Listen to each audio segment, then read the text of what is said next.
HMTV ప్రేక్షకులకు నమస్కారం. ఇప్పుడు మన ముందు ఉన్నారు మెగాస్టార్ చిరంజీవి గారు. చిరంజీవి గారి గురించి కొత్తగా ఇప్పుడు ఏం చెప్పాలి? ఏం చెప్పినా అది చరివిత చరణమే అవుతుంది. 39 సంవత్సరాలు ఆయన సుదీర్ఘ సినీ జీవిత ప్రయాణంలో ఆయన సాధించిన విజయాలు, ఆయన నెలకొల్పిన రికార్డులు, ఆయన చేరుకున్న శిఖరాగ్రాలు, అన్నిటికంటే ముఖ్యంగా ఆయన సంతరించుకున్నటువంటి ఒక విశిష్టమైనటువంటి విలక్షణమైనటువంటి వ్యక్తిత్వం, వీటన్నిటి గురించి కూడాను పునరావృత దోషం అంటకుండా మాట్లాడటం అనేటువంటిది ఎవరికీ సాధ్యమైనటువంటి పని కాదు. అలాంటి చిరంజీవి గారు 10 సంవత్సరాల విరామం తర్వాత, 10 సంవత్సరాల వియోగం తర్వాత, 3 సంవత్సరాల నిరీక్షణ తర్వాత ఈ రోజున ఖైదీ నెంబర్ 150గా మన ముందుకు వస్తున్నారు. చిరంజీవి గారు, welcome sir. Thank you so much. ఈ రోజున కోట్లాది అభిమానులు అందరూ కూడాను తమ గుండె చప్పుడుగా వాళ్ళ హృదయ స్పందనగా వినిపిస్తున్నటువంటి నినాదం ఒకటే, boss is back. Yes, boss is back. Let us welcome the boss is back. Thank you so much. ముందుగా మీతో మాట్లాడటం కంటే కూడాను మిమ్మల్ని అలా చూస్తూ ఉండాలంట. Nice of you, thank you. It is a wonderful makeover sir.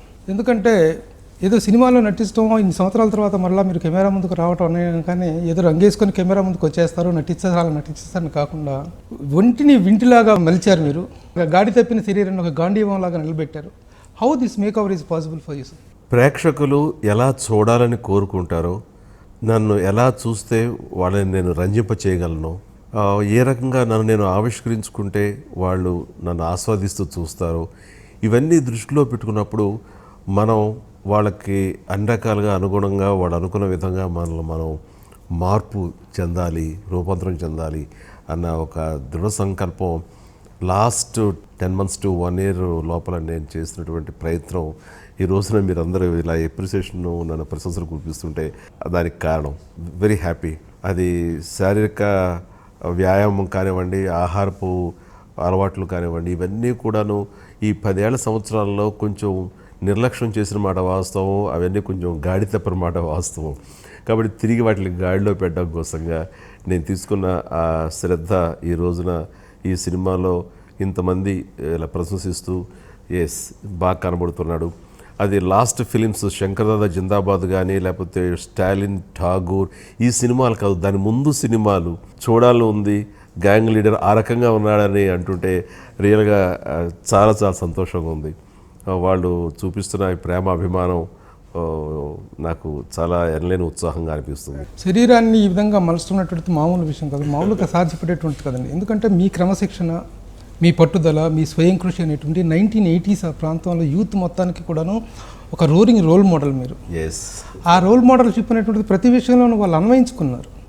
ఈ రోజున ఈ మేక్ ఓవర్ అనేటువంటి దాన్ని సాధారణంగా ఏదో స్కిట్ పట్టేసే విషయంలాగా కాదండి.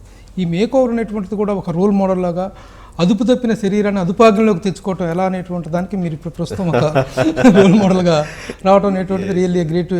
ఇట్లన్నిటికీ మించి శారీరక శ్రమ ఎన్ని చేసుకున్నా, ఆహారపు అలవాట్లు ఎంత నియంత్రించుకున్నా, వీటన్నిటికీ మించి మనసు ప్రశాంతంగా పెట్టుకోవడం అనేది చాలా ముఖ్యం.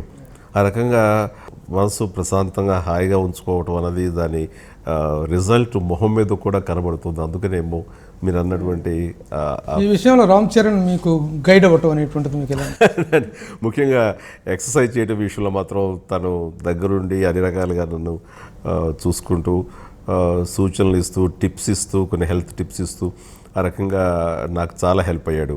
ఒక ట్రైనర్ కూడా పెట్టి అతని ఆధ్వర్యంలో నేను ట్రైనింగ్ కూడా అయ్యాను.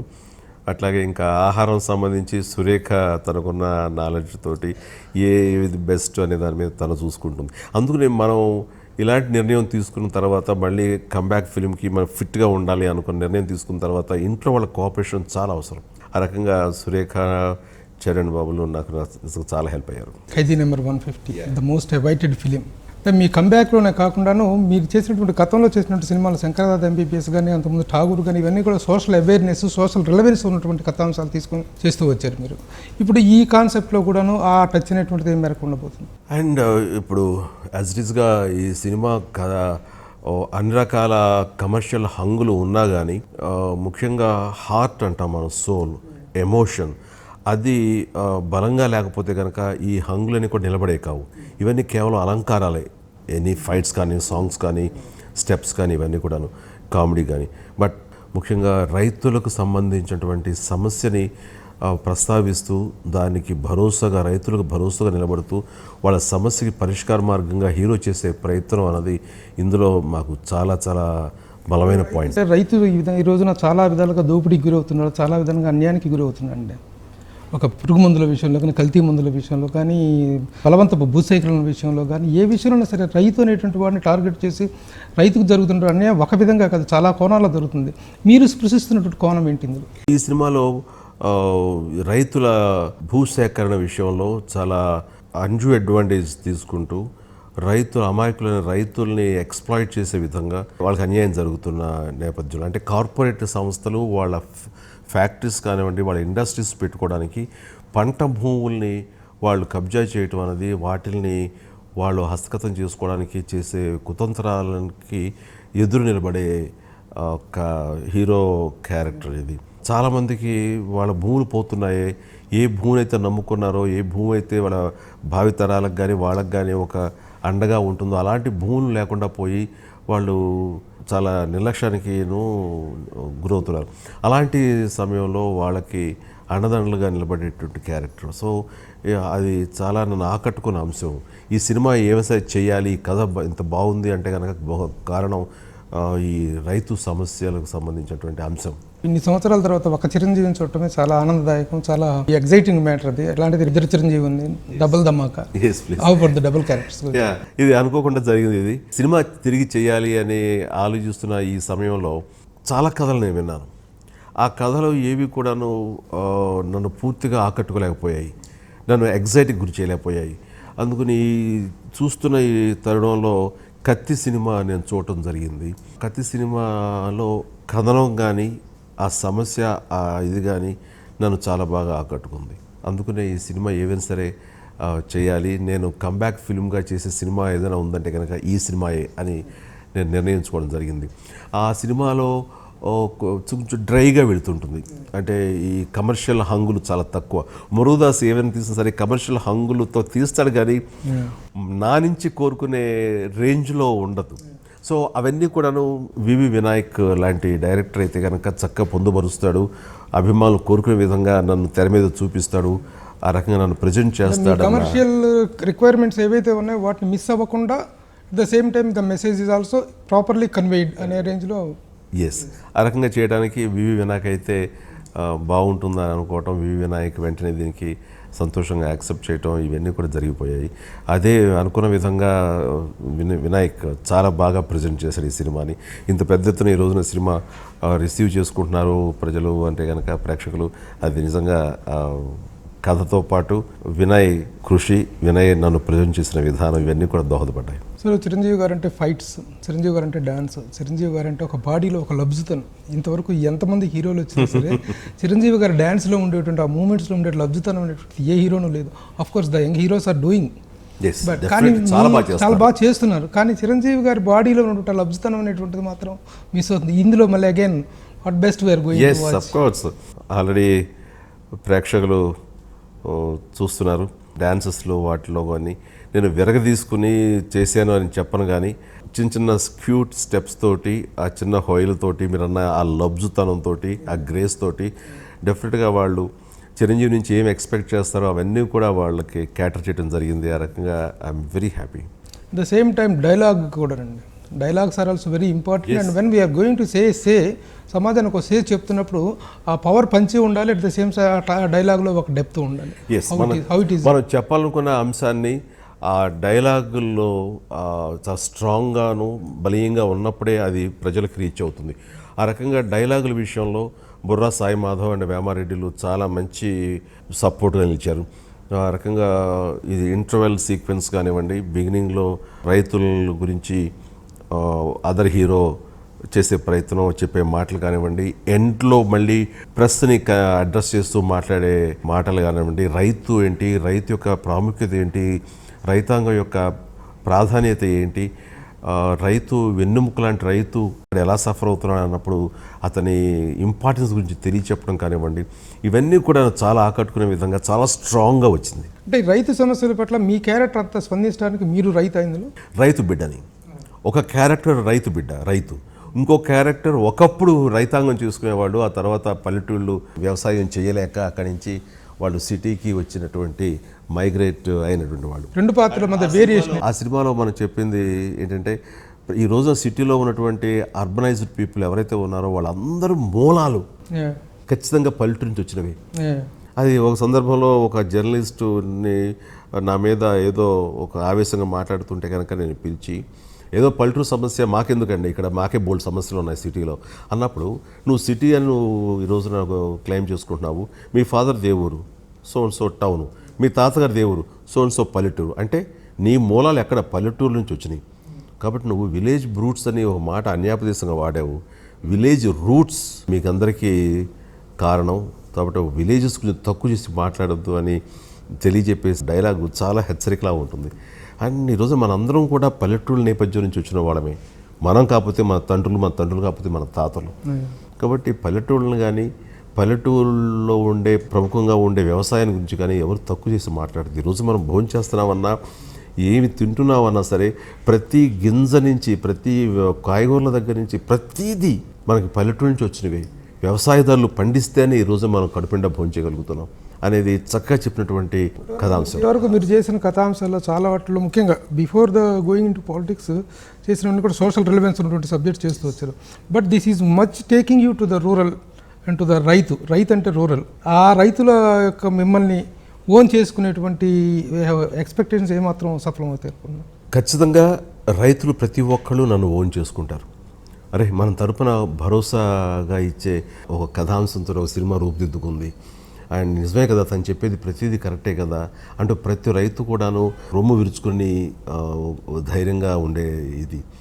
ఈ రోజున రైతు పడుతున్న కష్టాల తరపున ఇవన్నీ కూడాను ఒకళ్ళు అడ్రస్ చేస్తూ చెప్తున్నారు అంటే కనుక ప్రతి రైతు కూడాను ఇందులో ఎంత ఫ్యాక్ట్ ఉంది నిజమే కదా అని చెప్పేసి ప్రతి వాళ్ళు ఒక ధీమాగా ఫీల్ అయ్యే కథాంశం ఇందులో ఉంది. చిరంజీవి అంటే హార్డ్ వర్క్ ముఖ్యంగా మీ ఫైట్స్ సాంగ్స్ మిమ్మల్ని ఎక్కువగా హార్డ్ వర్క్ డిమాండ్ చేస్తాయి ఒక ఆర్టిస్ట్ని. As per the performance scenes are concerned okay only face వేయలేదు అనమాట. దీనికి ఎలాంటి హార్డ్ వర్క్ చేయగలిగారు? ఇంతకుముందు మీరు ఎక్కువ ఫిస్ట్ యూజ్డ్ స్టార్ మీరు, కానీ ఇప్పుడు టెక్నాలజీ ఎక్కువ వచ్చింది. How it is now? ఎంత టెక్నాలజీ వచ్చినా సరే మనం చేయకపోతే అది కనపడదు. అది కాబట్టి మనం చేయాల్సినటువంటి పరిస్థితి. ఏమైనా సరే టెక్నాలజీ ఉంటే కనుక షార్ట్ డివిజన్లోనో లేకపోతే మనకు కొంచెం సౌలభ్యం ఉంటుందేమో కానీ బట్ చేయటం అనేది మాత్రం అనివార్యం. అది చేయాలి మనం. ఆ రకంగా స్టెప్స్ వేయటంలో కానివ్వండి, ఫైట్స్ విషయంలో కానివ్వండి, ఖచ్చితంగా ఈ రోజున నేను చేసి రాణించగలిగాను, రక్తి కట్టించగలిగాను. చేసే ముందు మాత్రం చిన్న టెన్షన్ మాత్రం ఫీల్ అయ్యాను. అండ్ 10 ఏళ్ల తర్వాత డ్యాన్స్ చేస్తాను, 10 ఏళ్ల తర్వాత ఇప్పుడు ఈ పోరాట సన్నివేశాలు చేస్తున్నాను. బాడీ ఎంతవరకు మోల్డ్ చేయగలను, ఎంతవరకు దానికి అనుగుణంగా నేను మార్చుకోగలను, ఎంతవరకు నేను ప్రజెంట్ చేసుకోగలను నాకు నేనుగా అనే చిన్న మీమాంస ఉంటుండేది. అండ్ ఫస్ట్ షార్ట్స్ డ్యాన్స్లు కానివ్వండి, ఫైట్స్ కానీ అయిన తర్వాత వాళ్ళందరూ ఎంతో ఉత్సాహంతో ఫ్యాంటాస్టిక్, చాలా బాగుంది, బ్రహ్మాండం అని చెప్పేసి క్లాప్స్ కొడుతూ వాళ్ళందరూ రిసీవ్ చేసుకుంటుంటే టెక్నీషియన్స్ నాలో ఎనలేని ఉత్సాహం వచ్చింది. ఎస్ అని. చిరంజీవి గారి సినిమాలో చిరంజీవి గారి ప్రొడ్యూసర్స్ అనేటువంటి వాళ్ళు ఎలా ఉంటారు? ఒక ప్యానల్ ఆఫ్ ప్రొడ్యూసర్స్, ఒకప్పుడు ఒక అశ్విని దత్, అల్లు అరవింద్ గారు, దేవి వరప్రసాద్, త్రివిక్రమరావు, కెఎస్ రామారావు. చిరంజీవి గారి ప్రొడ్యూసర్ అనగానే అతనికి ఒక స్టేచర్ ఉండాలనేటువంటి ఫీలింగ్ కూడా ప్రతి ఒక్కరు స్టేచర్ని ఎంజాయ్ చేశారు. ఇప్పుడు రామ్ చరణ్ చిరంజీవి గారి ప్రొడ్యూసర్ కావడానికి అతనుకున్న అర్హత ఏంటి? మీ అబ్బాయి కావటమేనా? Other than that what is his qualification to be the producer of megastar? తను నా బిడ్డగానో లేకపోతే ఆల్రెడీ పాపులర్ సెలబ్రిటీగానో తను నిర్మాత కాదు. తన గట్ ఫీలింగ్ తోటి నేను ద బెస్ట్గా ఇవ్వగలను, నేను బెస్ట్గా నేను నిర్మాతగా నా బాధ్యతను నేను నిర్వర్తించగలను అన్న గట్ ఫీలింగ్ అతన్ని ఆ నిర్మాతలో సక్సెస్ అయ్యాడు, నిర్మాతగా సక్సెస్ అయ్యాడని నేను చెప్పగలను. బిగినింగ్లో నాకు కూడా ఈ సినిమా చేద్దాం అనుకున్నప్పుడు నేను చేస్తాను నీ కమ్బ్యాక్ ఫిలిం అని అన్నప్పుడు అనవసరమైనటువంటి ప్రెషర్ మనకెందుకు, సినిమా చేయడానికి చాలామంది ముందుకు వస్తున్నారు, వాళ్ళకి అవకాశం ఇద్దాము, మనం యాక్టర్స్, నువ్వు బిజీగా ఉన్నావు యాక్టర్గా, నేను బిజీగా అవుతాను, ఎందుకు మనకి అన్నప్పుడు నో అని. నేను ఎన్ని సంవత్సరాలు చేశాను కానీ ఏ రోజు నేను ఈ కమర్షియల్ వ్యాపారాత్మకంగా నేను ఎప్పుడు ఆలోచించలేదు. మనం కళాత్మకంగా కళాకారులు అంతవరకు నా ఫోకస్ ఉండేది. బట్ బిజినెస్ అనేది మన పని కాదు. ఈ రకంగా నిర్మాతగా ఉంటాం. అందులో నేను ఏ రోజు బిజినెస్గా నిర్మాతగా కానీ లేకపోతే ఈ డిస్ట్రిబ్యూషన్ వీటిలో నేను ఎప్పుడు నేను ప్రవేశించలేదు. అది అవసరం అన్నప్పుడు నీ వెనకాల నీకెవరూ లేక నువ్వు ఒక్కడవే కాబట్టి నీకు ధైర్యం సరిపోలేదమ్మో, ఈరోజు నా వెనకాల చిరంజీవి ఉన్నాడు, నాకు ఎంతోమంది ఉన్నారు, ఇంతమంది స్నేహితులు వీళ్ళందరూ ఉండగా ఐ కెన్ డూ దట్ అని భరోసాగా తను చెప్పేసరికి ఇక నేను కాదనలేకేస్తున్నాను. బట్ ఆ రోజున ఎంతవరకు సమర్థవంతంగా చేస్తాడు అనే దాని మీద చిన్న మీమాంస ఉన్నా సరే, టెక్నీషియన్స్ సెలెక్ట్ చేసుకోవడంలో ఫస్ట్ కృతకృత్యుడయ్యాడు రామ్ చరణ్. బెస్ట్ టెక్నీషియన్స్ని, ఒక వినాయకుని కానీ, కెమెరామెన్ రత్నవేలును కానీ, అలాగే ఆర్ట్ డైరెక్టర్ తోట తరణిని కానీ, మ్యూజిక్ డైరెక్టర్ దేవిశ్రీ ప్రసాద్ను కానీ, పరుచూరి సోదరులను కానీ, మనకు ఉన్నటువంటి అసోసియేషన్తో పరోక్షంగా సత్యానంద్ గారు, అలాగే వీళ్ళందరూ కూడా ఎంతో ఉత్సాహంతో మేము పనిచేస్తామని, కొంతమంది స్వచ్ఛందంగా, కొంతమంది ఇన్విటేషన్ మీద, కొంతమంది బాధ్యతగా ఈ సినిమాకి వచ్చి పనిచేయటం అనేది అన్ని రంగాల్లోనూ అది ఎనలేని సాటిస్ఫాక్షన్. వాళ్ళందరినీ అలా సమకూర్చడంలో నిర్మాతగా తను సఫలీకృతుడయ్యాడని నేను చెప్పగలను. హీరోగా చాలా సక్సెస్ఫుల్ వేలో వెళ్తున్నాడు. మొన్న ధృవ కూడా చాలా సక్సెస్ అయింది. కానీ ఇప్పుడు చిరంజీవి గారిని హీరోగా పెట్టి అతను సినిమా తీయటం అనేటువంటిది నేను మరో రకంగా అనుకుంటాను. ఆ ప్రొడ్యూసర్ కూడా నాతో సినిమా తీయటం అనేది తన స్థాయి మరింత ఇదిగా పెంచుకున్నాడని నేను చెప్పగలను. అంటే కాంపిటేటివ్ హీరో అంటే యాంగిల్లో ఓకే, అలా అనుకుంటే కనుక ఈ రోజున సినిమా ఇంత అప్రిసియేషను, ఇంత ఇదిగా వచ్చిన ఇన్ని ప్రశంసలు వస్తున్నటువంటి తరుణంలో ఫాదర్ని చూసి తను కాంపిటీషన్ గ్రేట్ ప్రివిలేజ్. ఒక హీరోగా తనంటూ తండ్రితో సినిమా తీయటం అనేటువంటిది it's a very rare happening. అందులో నాకు అనిపిస్తుంది, నేను తనకి జన్మనివ్వచ్చు కానీ నాకు తిరిగి పునఃప్రవేశం చేసినప్పుడు నాకు పునర్జన్మని నటుడిగా ఇచ్చింది మళ్ళీ రామ్ చరణ్. ఆ రకంగా నా డాడీ అయ్యాడు రామ్ చరణ్.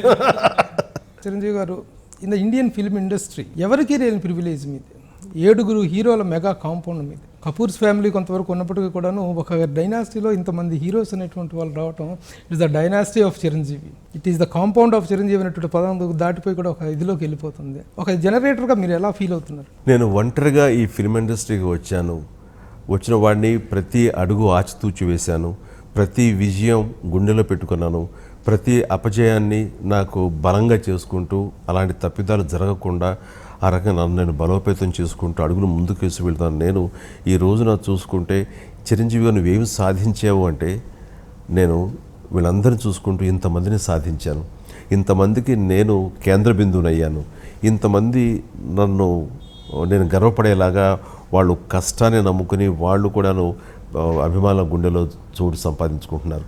ఇదంతా కూడా నా ఆస్తిగా నేను ఫీల్ అవుతాను. వీళ్ళని చూసినప్పుడల్లా నాకు ఆ గర్వం కలుగుతుంటుంది, అంత మానసికంగా ఎంతో సంతృప్తి నాకు కలుగుతుంది. ఇప్పుడు ఈ రోజున కాంపిటీషన్ అనేటువంటిది కాంపిటీషన్. మీరు చిరంజీవి హీరోగా వచ్చారు, తర్వాత అలాగే మీ 6 హీరోలు మీ ఇంట్లో మీ కాంపౌండ్లో హీరోలుగా ఉన్నారు. అదర్ సైడ్ కాంపిటీషన్ వదిలేసి ఇంటి పోరు మీకు ఎక్కువగా ఉంది, ఇంటి కాంపిటీషన్ ఎక్కువగా ఉంది. సరే, ఎవరి సినిమా వాళ్ళకి ఇండివిజువల్గా ఆడినప్పటికీ కూడా at the end of the ఇయర్లో who is the star of the year అనేటువంటిది వేసుకుంటే ఆ రోజున చిరంజీవి కాకుండా ఏ పవన్ కళ్యాణ్, ఏ అల్లు అర్జున్, రామ్ చరణ్ వచ్చారనుకోండి, how you will feel about that? ఆ విషయంలో ఎవరు వచ్చినా సరే అది వాళ్ళలో నన్ను నేను చూసుకుంటాను కాబట్టి నేను వచ్చానన్న భావనే నాకు ఉంటుంది. కాబట్టి నో రిగ్రెట్స్. ఏ రోజున కూడా అది ప్రత్యక్షంగా నేను వస్తే నేను, వాళ్ళు వస్తే కనుక వాళ్ళలో నన్ను నేను చూసుకుంటాను కాబట్టి అది కూడా నేనే. ఏవైనా సరే అన్ని చోట్ల అన్ని వేళ నేనే అని చెప్పగలను. How you are feeling about the progress of all the heroes in your compound? నిజంగా చాలా సంతోషంగా ఉంది. ఎందుకంటే మనకి చిరంజీవి అండదండలతోటి, చిరంజీవి ఫ్యాన్స్ ఏదైతే ఉందో ఆ ఫ్యాన్ బ్యాంక్ తోటి ఈ రోజున మనందరం కూడా రెడీమేడ్గా ఈ రోజున అనుకున్న వెంటనే ఫస్ట్ పిక్చర్ నుంచి కూడా మనకి ఆ స్టేజ్ వచ్చింది అని తేలిగ్గా తీసుకోవటము, ఇది ఒక మన కేక్ వాక్, మనకేముందిలేనా ఒక తేలిక భావంతో మాత్రం ఎవరూ తీసుకోవట్లేదు. ప్రతి వాళ్ళకి తెలుసు, ప్రతి వాళ్ళకి నేను ఎప్పుడు హెచ్చరిస్తుంటాను కూడా, ఇది రావటం అన్నది పెద్ద కష్టం కాదు, వచ్చిన తర్వాత దాన్ని నిలబెట్టుకోవడం అన్నది నేను దోహదపడను, మీ కష్టం దోహదపడుతుంది, మీ యొక్క పర్సనల్గా మీరు తీసుకునే శ్రద్ధాశక్తులు దోహదపడతాయి, ఆ రకమైన కష్టాన్ని నమ్ముకోండి అని మాత్రం వాళ్ళు హెచ్చరిస్తుంటాను. అదేవిధంగా ఈ రోజున ప్రతి ఒక్కరు కూడాను ఒళ్ళు ఉంచి పనిచేస్తున్నారు, చెమటోడ్చి పనిచేస్తున్నారు, కష్టపడి పనిచేస్తున్నారు. అందుకనే వాళ్ళ సినిమాలు సక్సెస్ అవుతున్నాయి, వాళ్ళకి ప్రేక్షకుల్లో అభిమానుల్లో అంత ఆదరణ లభిస్తుంది, వాళ్ళ గుండెలకు వీళ్ళందరూ అంత చేరువ అవుతున్నారు. సార్ 150th ఫిల్మ్ అనేటువంటి ఒక ల్యాండ్ మార్కింగ్ ఫిల్మ్ కాబట్టి, ల్యాండ్ మార్కింగ్ ఫిగర్ కాబట్టి 150th ఫిల్మ్ చేశారు. After this megastar Chiranjeevi is going to continue to do the films అనేటువంటి ఇట్ హ్యాట్ బికమ్ $1,000 క్వశ్చన్. దీనికి ఆన్సర్ అనేటువంటిది, స్పష్టత అనేటువంటిది ఎప్పుడు వస్తుంది? యాజ్ ఆఫ్ నౌ నేను క్లారిటీ ఇవ్వగలను. నేను సినిమాలు చేస్తూ ఉంటాను. అండ్ 151 చేస్తాను, 152 చేస్తాను, వీలైతే ఇంకా సినిమాలు చేస్తాను. రాజకీయంగా ఏర్పడిన ఈ స్తబ్దత దృష్ట్యా నేను సినిమాల వైపు మొగ్గు చూపించి ఆ రకంగా సినిమాలు చేయడానికి నేను సమాయుత్తమయ్యాను. అండ్ నాకు కూడా అంత వెల్కమింగ్ అన్నది, అంత ఆహ్వానం అన్నది ప్రేక్షకాభిమానుల నుంచి ఉంది కాబట్టి నేను ఇంత ఉత్సాహంగా, ఇంత హుషారుగా ఉండడానికి కారణమైంది. అండ్ ఈ సినిమా ఇప్పుడు చూసిన తర్వాత ప్రేక్షకులు కానివ్వండి, యంగ్ రైటర్స్ కానివ్వండి, డైరెక్టర్స్ కానివ్వండి, వాళ్ళు మళ్ళీ స్ఫూర్తి పొంది కొత్త కథలతోటి వాటితోటి నన్ను కొత్తగా చూపించే రకంగా వాళ్ళ ప్రయత్నాలతోటి వాళ్ళు మరిన్ని సినిమాలు, మరిన్ని కథలతో ముందుకు వస్తారని ఆశాభావం నాకుంది. అలాంటి వచ్చిన వాళ్ళకి ఎప్పుడు నేను స్వాగతం పలుకుతాను. ఆ రకంగా కొంతకాలం వరకు సినిమాలు చేస్తాను. ఎంతకాలం చేస్తే ఎలా చేస్తాను అనేది again time has to tell. But for time being రాబోతున్న 2 సంవత్సరాలు మాత్రం సినిమాలు చేస్తాను. జస్ట్ యాక్షన్ ఓరియంటెడ్ ఫిల్మ్సే కాకుండా వాట్ ఎవర్ ఏ ఫిలిం, ఈ రోజున చిరంజీవి గారి నుంచి కొత్తగా సినిమా వస్తుంది అంటే there must be social message, social relevance అనేటువంటిది మస్ట్ అండ్ షుడ్గా ఉంటూ at the same time commercial balancing అన్నట్టు జరుగుతుంది. ఆ ప్రొసీజర్లోనే ఉంటాయా మీరు చేయబోయే సినిమాలు? అలాగే ఉండాలని కోరుకుంటున్నాను. కొన్ని సినిమాలు క్యారెక్టరైజేషన్స్ కూడా చాలా హెల్ప్ అవుతుంటాయి. ఇప్పుడు దంగల్ లాంటి క్యారెక్టర్ ఉంది, అమీర్ ఖాన్ చేసింది. అందులో సోషల్ మెసేజ్ కంటే కూడాను ఆ క్యారెక్టరైజేషను, బయోపిక్ అనేది మనకి తెలుస్తుంది. ఒక వ్యక్తి ఏ రకంగా తన లైఫ్ స్టార్ట్ చేశాడు, ఏ రకంగా ట్రావెల్ చేశాడు, ఏ రకంగా ఎండ్ అయ్యింది అనే దాని మీద చాలా ఇంట్రెస్టింగ్గా తీసుకొచ్చారు. దీనికి పెద్ద సోషల్ మెసేజ్ అక్కర్లా, అక్కడ ఎమోషన్ అన్నదిను, ఆ సెంటిమెంట్ అనేది హెల్ప్ అయింది. అలాంటి కథలు ఉన్నా సరే ఓకే. అలాగే బజరంగ్ భాయిజాన్ ఆ సినిమాలో అది కూడా ఒక మన పసివాడి ప్రాణం లాంటి కథాంశంతో ఉన్నది. అందులో పెద్ద సోషల్ మెసేజ్ అక్కర్లేదు. సో సోషల్ మెసేజ్ ప్రతి సినిమాలో ఉండాలన్న నియమం ఏం పెట్టుకోలేదు. బట్ ఎమోషన్ మాత్రం కావాలి, ఒక సెంటిమెంట్ ఖచ్చితంగా ఉండాలి. అది సెంట్రిక్గా ఉంటూ దాని చుట్టూ మనం ఈ గ్లామర్ సంబంధించిన కమర్షియల్ ఎలిమెంట్స్ని మనం అందులో ఇన్కార్పొరేట్ చేసుకుంటే కనుక ఖచ్చితంగా అది కొత్తగా ఉంటుంది ఆ సమయానికి. ఇప్పుడు ఎంత చేసినా ఇప్పుడు చిరంజీవి గారు అనగానే చిరంజీవి గారి దగ్గర నుంచి ఎక్స్పెక్ట్ చేస్తే గ్లామర్ మిస్ అవ్వకుండా, కమర్షియల్ యాంగిల్స్ మిస్ అవ్వకుండా చేయాలి. కానీ ఆ క్యారెక్టర్స్ కోసం సాక్రిఫైస్ చేయాల్సిన స్టేజీ వచ్చింది ఇప్పుడు మీకు. ఈ గెటప్ పరంగా కాకుండా ఇప్పుడు అతను ఎంత డీగ్లామరైజ్డ్ క్యారెక్టర్ చేశారనేటువంటిది మీరు చెప్పారు దంగల్లో కూడా. అలాంటి డీగ్లామరైజేషన్ చేయాల్సి వచ్చినప్పుడు మీ మెగా ఇమేజ్ అనేటువంటి చైన్స్లో నుంచి బయటికి రావడానికి మీరు are you ready to do that? Of course I'm ready. Getup wise కానీ ఎందుకంటే ఆ క్యారెక్టర్స్ ఇంకా ముందు చేస్తే ఆ వాల్యూ కానీ కొన్ని ఛాలెంజింగ్ క్యారెక్టర్స్ నిజంగా తారసపడితే కనుక అది చేయటానికి నేను ఎప్పుడు సంసిద్ధంగా ఉన్నాను. అంతకంటే అవకాశం ఇంకేముంటుంది ఒక నటుడుగా నన్ను నేను చూపించుకోవడానికి. ఖచ్చితంగా అలాంటి క్యారెక్టర్స్ వస్తే చేస్తాను. 50 మన ఫంక్షన్లో మాట్లాడుతూ చెప్పారు, ఈ 10 సంవత్సరాల కాలం నడితే 10 క్షణాలుగా గడిచిపోయిందని చెప్పేసి. నిజంగా వియోగం అనేటువంటిది మీరు 10 సంవత్సరాలుగా 10 క్షణాలుగా ఫీల్ అయ్యారేమో, కానీ మీ అభిమానులు ముఖ్యంగా they are real waiting for your comeback కదా. నిజంగా 10 క్షణాల్లో గడిచిపోయింది అనేటువంటి దాంట్లో ఉన్న హానెస్టీ ఏంటి చెప్పండి?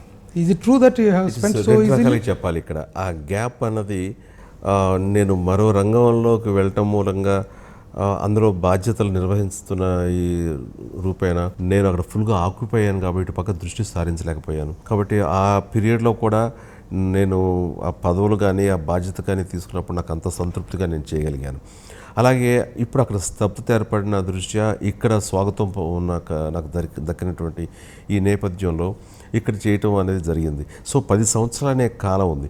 అయితే నటుడిగా నేను కంబ్యాక్ ఫిల్మ్లో మళ్ళీ తిరిగి నటిస్తూ ఉంటే అది నాకు కొత్తగా కానీ ఏదో టెక్నాలజీ మారిపోయింది, కెమెరాలు మారిపోయినాయి, తీసే విధానం మారిపోయింది, అంత మాత్రం చేత నేనేదో ఇక్కడ ఫిట్ ఇన్ ఎంతవరకు అవుతాననే మీమాంస లేదు.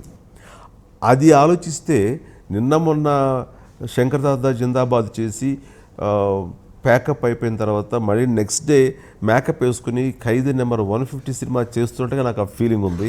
ఆ 10 సంవత్సరాలు 10 క్షణాల్లాగా అయిందని నేను చెప్పడం జరిగింది. అది నటనా పరంగా మాత్రం నాకు ఏమాత్రం దూరం అయిపోయిన లేదు.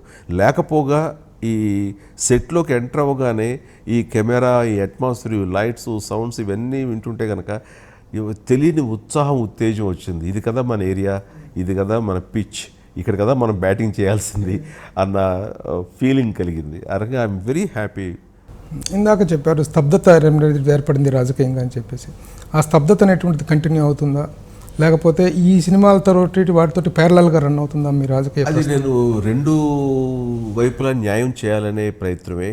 ప్లస్ దేనికైనా సరే అనుకోకుండా ఏర్పడినటువంటి ఈ సమయంలో ఎంత యాక్టివ్గా ఉండాలన్నా ఉండలేని పరిస్థితి రాజకీయంగా. స్టేట్ డివైడ్ అయిన తర్వాత ఈ కాంగ్రెస్ తన అధికారం కోల్పోయిన తర్వాత ఏర్పడినటువంటి స్లగ్గిష్ పీరియడ్ ఇది.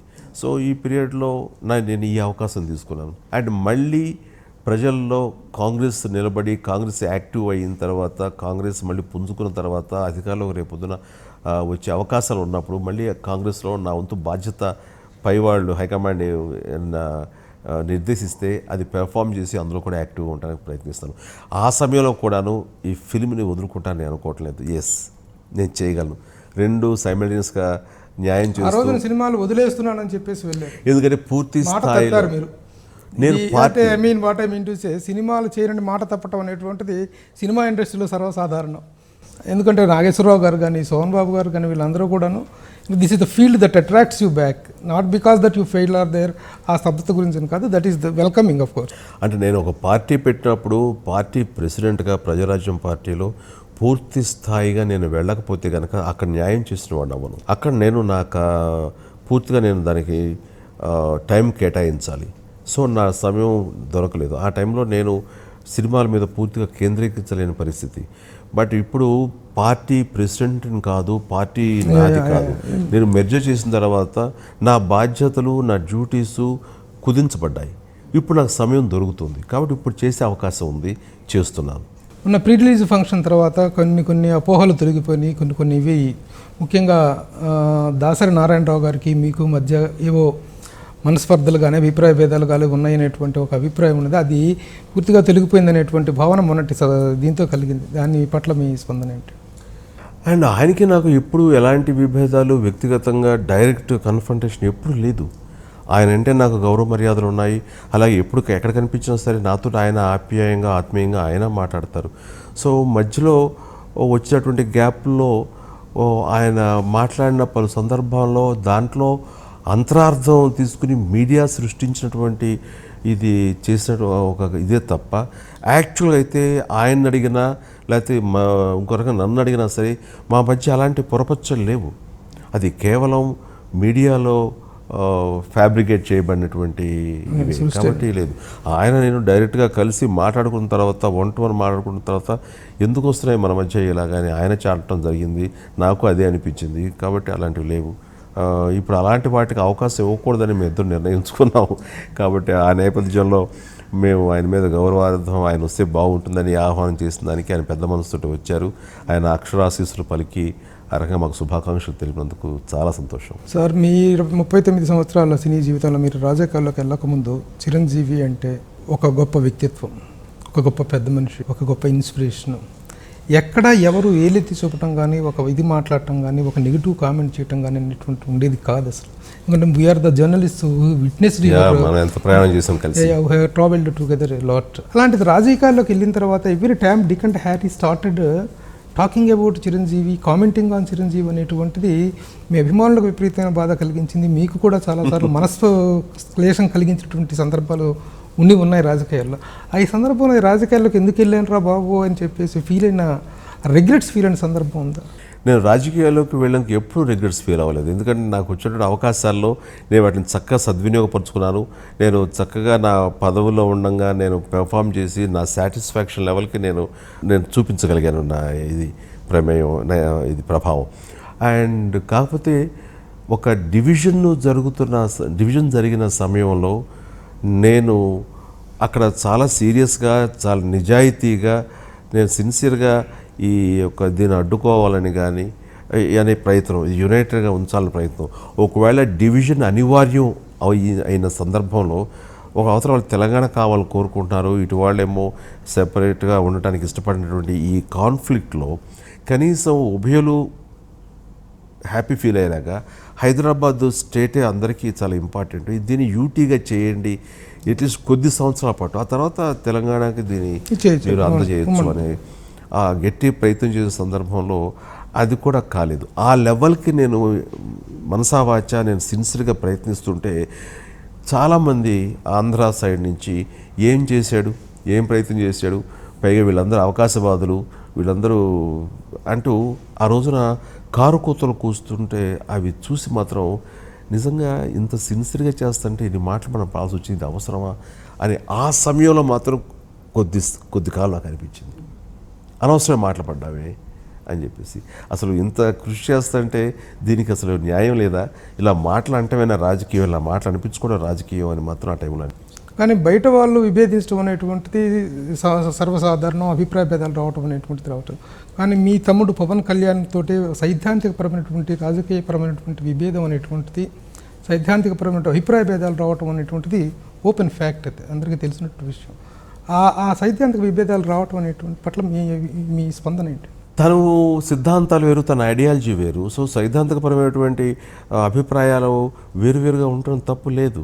ఈ రోజున తండ్రి కొడుకులు అయినంత మాత్రాన వాళ్ళ ఐడియాలజీలో సారూప్యం లేకపోతే కనుక వాళ్ళు వేరు మార్గాలు ఎన్నుకోవచ్చు.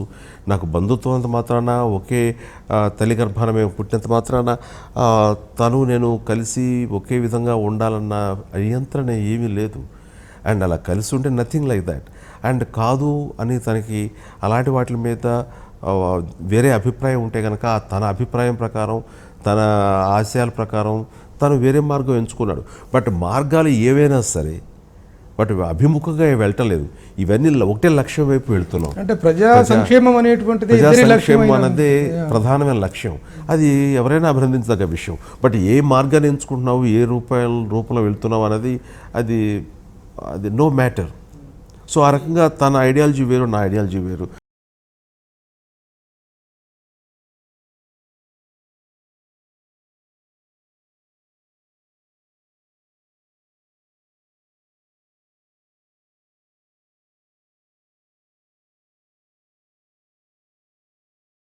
ముఖ్యంగా చిరంజీవి గారు అంటే పాటలు, ఫైట్స్ అని ఇందాక మనం మాట్లాడుకున్నాం.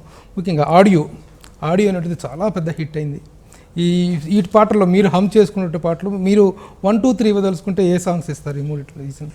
నాకు అన్ని సాంగ్స్ చాలా బాగున్నాయి. అన్ని సాంగ్స్ మేము ఓకే చేసినవి. అతను కంపోజిషన్ మాకు వినిపించినప్పుడు ప్రతి సాంగు మాకు చాలా బాగా నచ్చి ఓకే చేసాము. అదేవిధంగా ఇప్పుడు అన్ని సాంగ్స్ కూడా యూట్యూబ్లో చూస్తుంటే కనుక ఎంత ప్రాచుర్యం లభించింది, ఎంతమంది దాన్ని ఎంజాయ్ చేస్తున్నారు అనేది మాకు తెలిసింది. సో ఆ రకంగా ఒక సాంగ్ బాగుందని నేను చెప్పలేను. అయితే ఎక్కువగా విజువల్గా చూసిన తర్వాత ఎక్కువ మందిని అలరించే సాంగ్, ఎక్కువ మంది ఎంజాయ్ చేస్తున్న సాంగు అది అమ్మడు లెట్స్ డూ కుంభ్ అని. అందులో సరదా ఉంది, మాస్గా ఉంది, హుషారుగా ఉంది. ముఖ్యంగా యువకులు వాళ్ళకి మంచి ఉత్సాహం వచ్చేలాగా, వాళ్ళ కేరింత కొట్టేలాగా ఆ సాంగ్ రూపుదిద్దుకుంది. ఆ సాంగ్ కంపోజ్ చేయడం జరిగింది. ఆడియోగా, విజువల్గా చాలా బాగుంది ఆ song. Devi Prasad is doubtless he's a very good music director. But Chiranjeevi గారికి చేసేటప్పుడు మాత్రం మరీ అంత మంచి మ్యూజిక్ డైరెక్టర్ అవుతున్నాడు ఎందుకు ప్రత్యేకంగా? తను ఈ సినిమా కంబ్యాక్ ఫిల్మ్లో తనకు మాట ఇచ్చాడు, ఈ సినిమాలో నేను ద బెస్ట్ ఇస్తాను, దానికోసంగా నేను చాలా కష్టపడి పనిచేస్తాను అని. నాకు ఆ నమ్మకం నీ మీద ఉంది కాబట్టే ఈ సినిమాకి నువ్వు చేయాలని నేను కోరుకున్నాను, కాబట్టి నువ్వు ఇస్తావు నమ్మకం ఉందని. మా నమ్మకాన్ని వమ్ము చేయకుండా ఈ సినిమాలో తను బెస్ట్ ఇవ్వాలని, కొన్ని సినిమాలు మా సినిమా టైంలో తనకు వచ్చినా సరే ఆ ఆఫర్స్ కూడా కాదనుకుని వాటిని వదిలేసి పూర్తి స్థాయిగా ఈ సినిమా మీదే కాన్సన్ట్రేట్ చేసి ఈ సినిమాలో రికార్డింగ్ కానివ్వండి, ఆడియో కానివ్వండి, మ్యూజిక్ కానీ ఇది ఇవ్వడానికి ద బెస్ట్ ఇవ్వడం కోసం తనంతా కృషి చేసి ఆ రకంగా ఈ సినిమాకి మ్యూజిక్ పరంగా ప్రాణప్రతిష్ఠ చేశాడు దేవిశ్రీ ప్రసాద్. దానికి ఈ ఛానల్ ముఖంగా నేను అతనికి నా అభినందనలు, నా ధన్యవాదాలు తెలియజేస్తాను. ఫర్దర్ ఫిల్మ్స్ గురించి మాట్లాడదలుచుకుంటే ఏమైనా కన్ఫర్మేషన్స్ ఉన్నాయా సో ఫార్ మీరు చేయబోయే సినిమా? ఇప్పుడు 150th అయిపోయింది, వాట్ నెక్స్ట్ అనేటువంటి దానికి ఎనీ స్పష్టత, ఎనీ క్లారిటీ వచ్చింది? ఇమీడియట్గా 151 ఫిలిం గీతా ఆర్ట్స్ అల్లు అరవింద్ గారు చేయాలని ఆయన ముందుంచి అనటం జరిగింది బోయపాటి శ్రీనుతోటి. బట్ బోయపాటి శ్రీను వేరే సినిమాల్లో బిజీగా ఉండబట్టి ఆయన తోటి మీటింగ్ జరిగినప్పుడు నేను మే జూన్లో అయిపోతుంది, నాకు ఒక 2-3 మంత్స్ పాటు నాకు టైం కావాలి మీతో చేయడానికి, ఆగస్టుకి నేను ప్రిపేర్ అవుతానని ఆయన చెప్పడం జరిగింది. సో నేను ఆ సినిమాకి నేను చేస్తానని అల్లు అరవింద్ గారు ఫిక్స్ అయ్యారు. ఈలోగా మీరు 151 సినిమా ఇంకో రకంగా కథ దొరికితే ఇంకో డైరెక్టర్ తోటి మీరు ఎవరికైనా చేసుకోండి అంటం జరిగింది. సో 152 ఆయన చేస్తారు, 151 ఇంకొకతో చేసే అవకాశం ఉంది. బహుశా నన్ను కలిసిన డైరెక్టర్స్లో సురేంద్ర గారు నేను ఒక కథతోటి ఉన్నాను, ఆయన ఏదో చిన్న ప్లాట్ చెప్పి నాకు కొంత టైం కావాలి అన్నారు.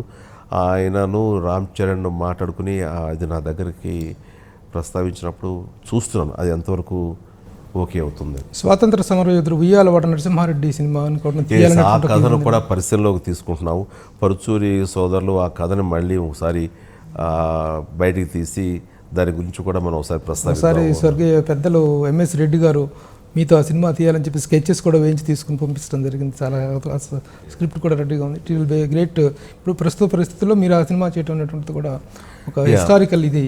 ఎస్, అది కుదిరితే కనుక అన్ని రకాలు బాగా కుదిరితే ఏమో అది కూడా చేయొచ్చు. చిరంజీవి గారు చాలా చాలా థ్యాంక్స్. ఇప్పుడు నిజంగా ఈ రోజున మీరు ఎంత బిజీగా ఉన్నారో మాకు తెలుసు. పొద్దున్న నుంచి ఎన్ని ఛానల్స్కి ఎంత కంటిన్యూస్గా ఇంటర్వ్యూలు ఇస్తూ వస్తున్నారో మాకు తెలుసు. ఇలాంటి బిజీ టైంలో కూడా హెచ్ఎం టీవీ ప్రేక్షకుల కోసం ప్రత్యేకంగా ఒక సమయం కేటాయించి మీరు ప్రత్యేకమైన ఇంటర్వ్యూ ఇచ్చినందుకు చాలా థ్యాంక్స్. ఒక్కసారి మా కెమెరా ముఖంగా మా హెచ్ఎం టీవీ ప్రేక్షకులకు తప్పకుండా సంక్రాంతి శుభాకాంక్షలు. ఈ సంక్రాంతి పర్వదినాన్న పునస్కరించుకుని హెచ్ఎం టీవీ ప్రేక్షకులు 50 మందికి నా హృదయపూర్వక సంక్రాంతి శుభాకాంక్షలు. ఈ సంక్రాంతి మీకు ఎంతో విజయాన్ని చేకూర్చాలని, మీరందరూ సుఖ సంతోషాలతో ఉండాలని మనస్ఫూర్తిగా కోరుకుంటూ, అలాగే మీరు చూపించే ప్రేమ ఆదరణ, ఈ నాకు పలుకుతున్న స్వాగతం, నా సినిమాల పట్ల మీరు చూపిస్తున్నటువంటి ఈ యొక్క ఆదరణకి నేను మనస్ఫూర్తిగా నా హృదయపూర్వక ధన్యవాదాలు తెలియజేస్తున్నాను. నమస్తే. Welcome to Chiranjeevi garu once again. Thank you sir. Thank you very much. Bye sir.